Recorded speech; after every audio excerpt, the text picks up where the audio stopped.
La chronique du jour. La chronique de Mahmoud Ibrakan du vendredi est cette bataille épique qui s'annonce entre les deux grandes coalitions de l'opposition et de la majorité. Benno face à Manko, le grand combat de lutte saison 2016-2017. Comprenez par là la période allant du référendum de mars 2016 aux législatives de juillet 2017. Qui va l'emporter? A priori, l'enjeu pour le pouvoir est de conserver sa majorité à l'Assemblée nationale et pour l'opposition d'imposer la cohabitation. Mais l'enjeu de taille du mortal combat du 30 juillet n'est pas le nombre de sièges de députés en jeu. C'est plutôt le trône et la couronne de président de la République en 2019. Simple à comprendre. Si Benno distance largement Manko en termes de vote populaire et non uniquement de nombre de députés, le mode de scrutin restant le fameux Raogadou sur la majoritaire, le président Macky Sall aura alors une forte chance de garder son fauteuil dans 2 ans. Si en revanche Manko l'emporte au suffrage populaire ou même est légèrement devancé par Benno, une nouvelle alternance sera fortement probable en 2019. Le temps nous le dira. Chacun des deux blocs politiques a des atouts et des handicaps, et les atouts de l'un étant les handicaps de l'autre, les handicaps de l'un constituant les atouts de l'autre. D'abord, Benno Bokk Yakaar. Ses atouts se nomment longévité rare pour une coalition au pouvoir et donc expérience, programme commun de gouvernement, plan Sénégal émergent. Quelles que puissent être les critiques fondées ou non à son encontre, le PSE est jusqu'à ce jour la seule véritable offre politique connue des Sénégalais. Normal, me diriez-vous, c'est le pouvoir qui a la responsabilité de gouverner. Mais être opposant n'exonère pas non plus de proposer une offre politique. Si gouverner c'est prévoir, il faut aussi prévoir avant de gouverner.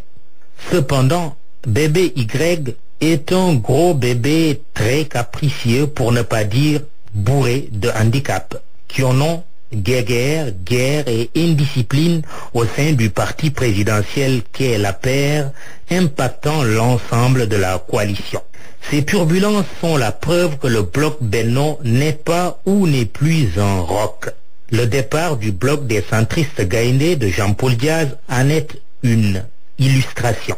Certes, le BCG n'est pas un foudre de guerre en matière de poids électoral, mais Diaz père, qui en est le premier secrétaire, n'en est pas moins un symbole de fidélité matinale au président Macky Sall, au temps où il mangeait son pain noir d'opposant lors des années de braise du combat contre le pouvoir du président Abdoulaye Wade. La qualité vaut parfois mieux que la quantité. Aussi la transhumance, notamment la manière dont certains transhument vers les prénoms, s'ajoute à la même colonne la gestion jugée nébuleuse par une partie de l'opinion des contrats de pétrole et de gaz. Un paradoxe pour un régime qui entend séduire l'électorat sur le thème de campagne gouvernance sobre et vertueuse. Venons-en à Manko Taxawu Sénégal. Saura-t-il profiter des handicaps du pouvoir? En politique, les erreurs de l'adversaire vous profitent souvent, mais pas toujours. Toujours est-il que le bloc des opposants a des atouts à faire valoir.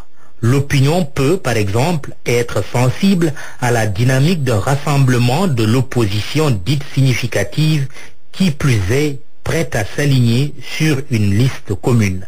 Peut également être un avantage pour Manko le combat commun avec la société civile tel que le mouvement Y en a marre sur certains points que sont la transparence, le respect des libertés, l'indépendance de la justice, entre autres cris de ralliement. L'atout principal d'une opposition, c'est aussi, ne jamais l'oublier, de ne pas avoir un bilan à présenter. Bilan d'une législature qui, force est de l'avouer, est très mitigé pour dire le moins. Toutefois, Manko Taxawu Sénégal étale également des handicaps. Il s'agit avant tout de l'absence d'un thème de ralliement à l'image de la belle trouvaille des assises nationales des opposants au temps du régime de Wade. Autre handicap non négligeable, le défaut d'idéologie dans la stratégie de Manko qui donne l'impression à beaucoup de citoyens que les adversaires du président Sall font dans l'opposition crypto-personnelle.